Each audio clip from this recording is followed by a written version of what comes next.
My name is Dr. Patrick Soon-Shiong, and I'm here today to present to you the science behind the coronavirus. I really think it's really important for us to present some of the science because it's very clear to me that there's a lot of fear out there, and what adds to the fear is confusion. But if we could present the science and really try and understand not only how does this coronavirus work, how does it infect the body, what does it do, and how we can actually attack it, we have an opportunity to really provide some peace of mind, some level of control in the hands not of every individual, but the entire community. I'm really excited by the fact that this coronavirus has attacked us in 2003, and we have the benefit of that insight and scientific knowledge. But we also today have tools that we didn't have then. We have more genomics, we have more bioinformatics, we have supercomputing. And together with those tools, I think we have a real shot at not only defeating this virus, but overcoming this pandemic. So in order for me to take you through this complex story of this coronavirus today, we will talk about how do we understand this virus? How does the virus infect your body? And more importantly, explain the symptoms that are associated with this infection. What can we do to control and prevent its spread? And excitingly, what is on the horizon that the entire world scientists as a community are working together to cure this infection and prevent us from getting this in the first place? There are some questions we won't be able to fully answer yet, is how long is this pandemic, will this pandemic last? I think it's important that this 1 hour special will have a separate, maybe a slightly different lens. While the world is working on very significantly on how to kill the virus, we want to take this lens of what does this virus do to your body, i.e. the host, and how can we prevent it getting into your body, into the cells? How can we actually treat the host or the patient to prevent it becoming a severe fatal disease?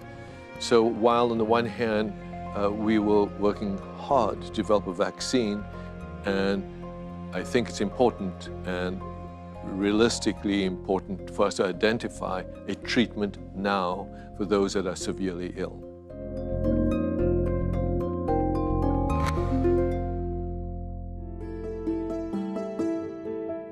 Let me start on what is the coronavirus. You've seen a lot of names: coronavirus, COVID-19, SARS-CoV-2, SARS, and they all in essence mean the exact same thing here. This virus is a RNA virus. What I mean by that, the genetic signature inside this virus, that little curly, is made of a RNA that can reproduce. But most importantly, the virus has on its surface an envelope or a capsule. And then you see the spikes. And the spikes form a crown, and that's why it's called coronavirus. In 2019, it created this disease in China, and that's what COVID-19 was the first name. Coronavirus disease in 2019, COVID-19. And now the World Health Organization has created an official name. This is the latest scientific name, SARS-CoV-2. And why SARS-CoV-2? Because this is a second generation daughter virus of SARS. And why is that important to us? Well, it's given us a head start. It's given the scientists a head start since 2003, 2004, 2005 to fully understand this family of coronaviruses, specifically SARS and now SARS-CoV-2. What's exciting about that is we now have in our fingertips supercomputing, genomics, bioinformatics that wasn't as advanced even in 2003. And this is now allowing us to understand how contagious is this coronavirus, because sadly, this mutation has allowed SARS-CoV-2 to become 1,000 times more infective than that of SARS. And that is the fear. The fear is SARS was an endemic, limited in its scale and scope, but now SARS-CoV-2 is a pandemic. So the question that we need to understand is, how does this enter your body? What does this do? How does it infect the cell? How does it affect the lung? And what organs does it affect? I think this is an opportunity for us to take a different lens of understanding the host effects rather than just the virus itself. And if we look at that host effects, we now truly have a shot at trying to block it and block the ability to get to SARS. So firstly is an infected person has the ability to contaminate 2.6 other patients. And how does that happen? Well, it's droplets, and this nanoparticle of a virus forms droplets, and these droplets can go on surfaces, and they go into your hand. The important fact is that your hand is now a vector. We'll come back to how we can use that fact to our advantage and kill the virus. But the lungs, what happens inside the cell? Well, this virus has now hijacked this receptor in our body called the ACE2 receptor. This receptor is on blood vessels, this receptor is on kidney, and even on heart, but most importantly on what we call the alveolar cells of the lung. It's in a very important receptor called ACE2 because it's there in your body to protect your lung tissue from injury. What has happened is this virus, through its spikes, has figured out a way to interact with that receptor and use that receptor to dock. The virus goes on now to take advantage of the cell itself and use the cell as a factory. It's now taken on what we call taking the RNA inside the virus itself, it breaks it up and remarkably takes what we call the Golgi apparatus, the machinery of the human cell to reproduce itself and repackage, and in so doing, it propagates. So this is the issue of how the virus actually regenerates and sheds. Now we are full circle because that shedding of that positively charged patient has the ability to contaminate others. And the opportunity, however, to stop, not just unfortunately the shedding, but stop that propagation is what containment is all about.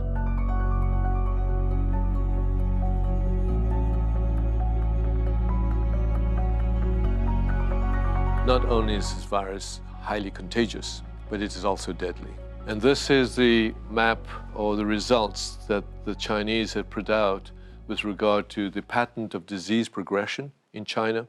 And there are three types of symptoms or patients: mild, moderate, severe, and critical. And what you see from this is the patients that are severe and critical progress very rapidly to the intensive care unit and rapidly to death. This can happen as rapidly as 3 to 4 weeks. But it doesn't exclude the patients who are mild or moderate. While rare, it doesn't exclude them. And this chart, again, of 44,000 cases in mainland China has separated the fatality as it relates to age. And as one could see from this chart, the yellow is that greater than 80 and 70 to 79 and 60 to 69 are the predominant patients who die from this disease. But unfortunately, there are deaths in patients who are 40 to 49, 30 to 39, 20 to 29, and even 10 to 19. So while it's certainly the majority of patients have mild symptoms, the young aren't protected yet from this fatality rate. And why does this happen? Well, the way this virus works is as it replicates and it becomes, overtakes this protective ACE2 receptor, fibrosis occurs, meaning scarring, and that's why 100% of these patients who have fatalities have this ground glass effect in their lungs, and there's no longer any oxygenation. The body tries to take this over. Sadly, we end up then with what we call SARS, which is severe acute respiratory syndrome, in which, in essence, it is impossible for the body to get enough oxygen to the rest of the organs, and we have what we call multi-organ failure. This happens, unfortunately, not only mainly in the elderly, but also those with pre-existing conditions. And as you could see, patients with cardiovascular disease, diabetes, respiratory disease and high blood pressure have this pre-existing conditions or are prone, if they get infected, to end up with SARS. We are now learning on a day-by-day basis what are the clinical effects of SARS. We are understanding and beginning to sort of see hypertension, severe hypertension, cardiac failure, and even a very interesting finding of low potassium in the blood. So the Chinese, again, are putting out this data in rapid fashion and allowing clinicians and people who are looking after such patients to find ways to combat the SARS. It is also important for us to understand these are the patients who will require ICU. And we'll talk a little bit again about flattening the curve. We really have an opportunity as an entire community and as a country to not only flatten the curve, but not overwhelm the healthcare system so that the ICUs and this medical staff can be available to treat these patients, not only with these pre-existing conditions, but to take a patient from critical and severe all the way back to moderate and mild.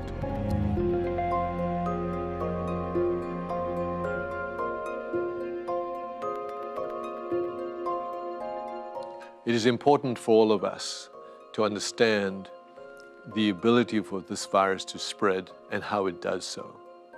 It has a spreading factor of about 2.6, and what does that mean? The New York Times has put together a video that I think beautifully explains the real contagious capability of this virus.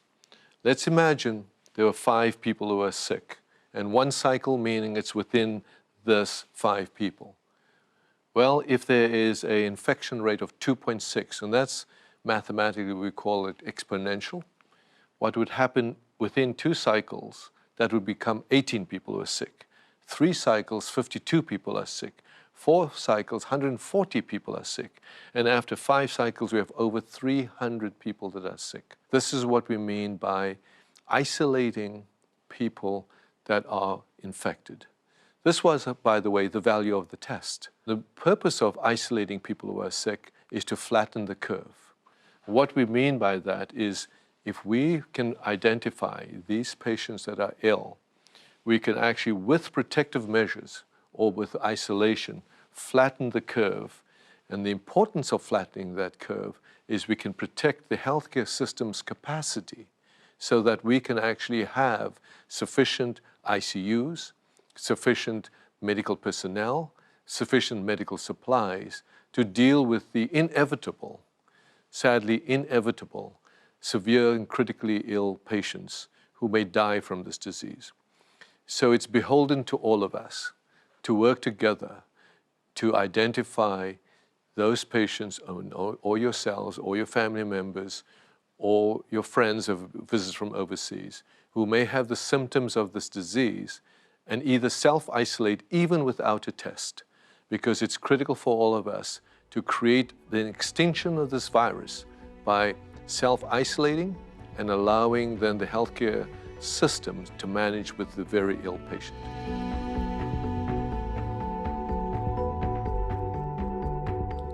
If we have to self-isolate or have patients isolate so they prevent this exponential growth of this pandemic, we need to understand what are the symptoms, even without a test. So this is the issue. We can, and through the experience again of the Chinese, understand how do we recognize at least an infection. We need to know who's most vulnerable, are men more at risk, are children at risk. We need to ask the question, how long does the virus stay in your body? With regard to the last question, disturbingly, there's now some reports that the virus can stay in your body for more than 30 days. So the first question then is to recognize either yourself, your friend, your family member that has an infection. And this is a report, again, from the Chinese experience of over thousands of cases. And here is Wuhan City, Hubei province, and the country as a whole, where the Chinese rapidly got out the information that fever and cough, a dry cough, are some of the hallmarks of this infection. So anybody with a fever or dry cough should suspect, without a test even, and go to the extent of self-isolating.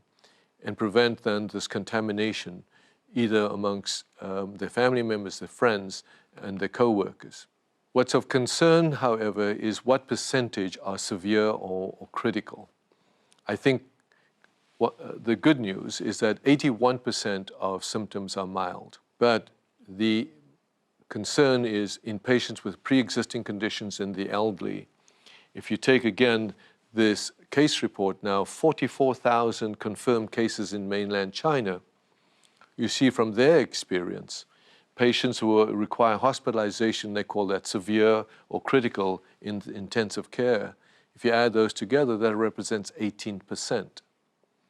So if you then extrapolate what potentially could happen in our country and the number of patients that could get infected, and then say 18% of such patients will require hospitalization or intensive care units, that means we need sufficient beds. That means we need sufficient ICU personnel. That means we need to preserve at all costs the resources of the healthcare system.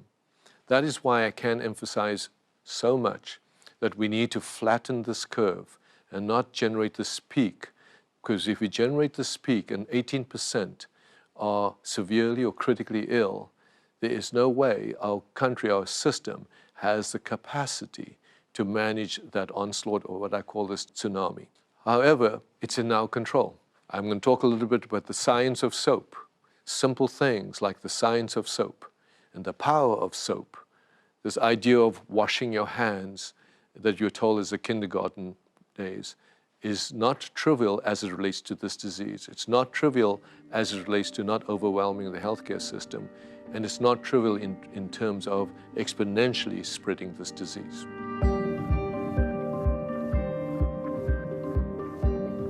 The purpose of this presentation was not only to try and allay fears, but also to provide information that we as a community and as a nation can actually control. So I really feel it was important for me to speak about the science of soap, because we can not only control, we can prevent the spread. I'll speak a little bit about how long does the viruses last on the surfaces, with the surfaces of your hand or surfaces of your computer, your phone, and how we can do containment. Lessons we could learn from China, and then we'll speak a little bit about the role of testing, lessons we can learn from Korea. I recognize that we are in a little bit of a bind because of the lack of testing. But I think what we can do now is understand that perhaps even without testing, we can now control and prevent the spread. So let me speak about the science of soap. The viruses are not bacteria. So antibacterial soap is a myth as it relates to killing the viruses, because it has this fatty, greasy layer on its, as an envelope, loves getting onto surfaces to which it will adhere, such as your hand. So your hand is a vector. But if you took this vector of the hand and understood the science of soap, where the virus has this fatty layer and the skin is the surface, detergent, straightforward regular detergent, dishwasher fluid, hair shampoo, detergent, soap, acts as a surfactant. What does that mean? It actually goes and orientates itself, these soap particles, towards the fatty layer of the virus. And in so doing, it actually orientates and lifts off these viruses and creates this clean surface. So we have the ability to understand that the science of soap, its natural ability to act as a detergent, the reason why you need at least 20 seconds, because your hands have nooks and crannies. You need the detergent to enter onto and create this interaction with the virus. You then need to rub and wash because you need it to be lifted from the surfaces. However, what's exciting about this virus is because it is an envelope virus. And that, by the way, is its Achilles heel. Because what does the soap do? The soap has an ability to crack that envelope. And if it cracks that envelope, you're able to kill that virus. So each one of us has the ability to be washing your hands and cracking that envelope and preventing the spread. This is the power and the science of soap. What have we learned from Korea? Well, it turns out to prevent the overwhelming of the healthcare system, and in fact to protect healthcare workers, one can do drive-by testing. And I think this is a national initiative which we should take on and learn this experience from Korea.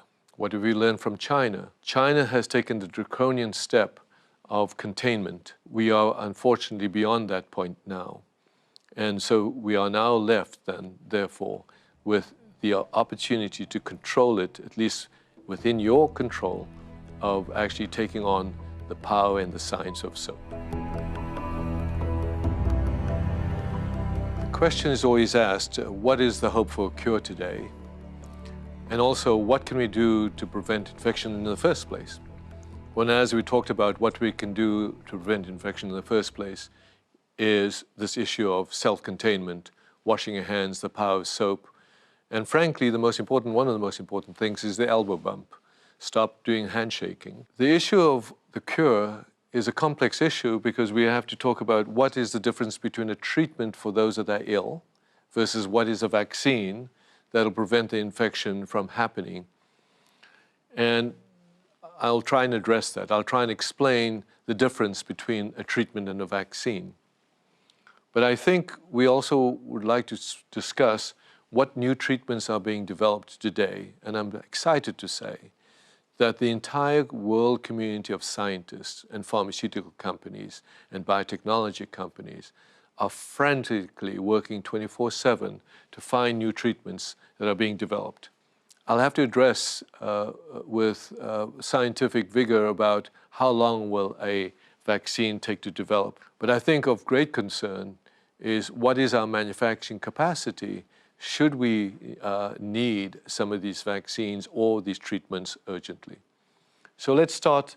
The first question is, how long will it take to develop a treatment or vaccine? First, let's even talk about what's the difference between a treatment versus a vaccine, because I think there's a lot of confusion around there.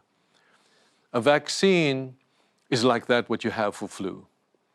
We create a shot, a subcutaneous shot, and using a vector, sometimes a common cold vector, or what we call an adenovirus, in which we put the sequence of this SARS-CoV-2 into this to train and educate your body to recognize this virus and have readily available killer cells to prevent you getting infected. That's a vaccine. Unfortunately, that'll take a while to develop because testing needs to be done about the effectiveness of that vaccine in giving you true protection.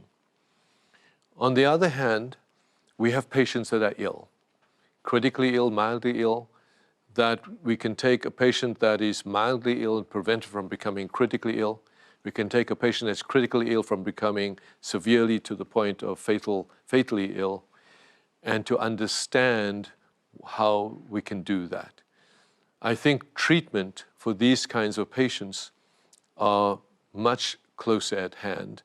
This virus works by hijacking a receptor in your body. It takes this receptor, uses the machinery of the lung, and actually replicates and infects the lung to the point of fibrosis and death. Worse, this virus has found a way to evade the immune system. It's found a way to actually kill the natural killer cells in your body, the T cells in your body. From the data again from China, what we've discovered is that the patients who die, not only are they elderly, but they have a low natural killer cell and T cell count. So we're beginning to understand this complex biology of this virus. And that's why I'm saying we're looking at it from a perspective not about the virus, but the host. So if we could understand the host's reaction and create counter reactions to this, we have a shot for treatment. So let me speak a little bit about treatment. There are multiple strategies. The first strategy is to take this concept that the virus has hijacked this receptor in our human body called the ACE. So this ACE receptor is the first port of entry. So if we could block the entry of this virus, through this ACE receptor, we could block the entire cascade of its ability to use the engine and the machinery to regenerate. Well, happily and luckily, we now have scientists, and this is as recently as this month, understanding this ACE receptor through the power of genomics, through the power of supercomputing, through the power of protein folding. This complex receptor in our human body is now being able to understood. And because we can understand this receptor, we can find systems to create decoys and sponges so that this receptor cannot be attacked, so that the virus can be, as a Trojan horse, blocked from entering this. This complex science is now being attacked worldwide by scientists around the world, and is a very exciting strategy. The other strategy is to say, could we block the machinery? And the answer to that is yes, because we now understand how this virus replicates. The third strategy is, could we block what we call the endosomal packaging and block that? And what's exciting is we've now discovered potentially, and I say this potentially because science is not fully borne out, and this is an experience in China, that old drugs repurposed can actually block these packaging systems inside the cell of the human cell and ameliorate this disease. And a fourth strategy is to actually kill the factory of the virus itself. It turns out the way this virus works, it has found a way to kill the natural killer cells and T cells of the human body. From the results we've seen from China in the patients who had a fatal outcome in the elderly, the lymphocytes, or what we call the natural killer cells and T cells, are depleted, significantly depleted. Whether that's an effect of the virus or whether the patients are immunosuppressed or had pre-existing conditions, including cancer, it's not clear yet. But what is important and is clear is that these natural killer cells or T cells are depleted. However, we have in our innate system the ability to kill infected cells. So a very interesting strategy is to activate these natural killer cells that, as you could see from this diagram, has an ability to identify, lock on to, and really push what they call granzymes into these cells and destroy them. The way it will destroy them, it will actually completely almost dissolve the cell, and in so doing, we can then kill the factory itself. So the opportunity here now is not to affect the virus, but the factory of the virus and prevent its depletion. And in so doing, it may induce also a memory or a vaccine, and maybe even have a dual effect of reducing the infection, killing the infected cell, and allowing the patient's own immune system to get reactivated. These are the four opportunities that now face us as strategies for the scientific community to come together and work frantically towards. Number one, blocking the receptor, preventing it from entering. Number two, destroying the machinery, preventing it from replicating. Number three, preventing from repackaging and shedding. And number four, killing the factory itself. These are opportunities that gives us hope, and I hope will provide some level of comfort that the world working together will be able to find a way to stop this virus, stop this pandemic, and learn a lot about infectious disease.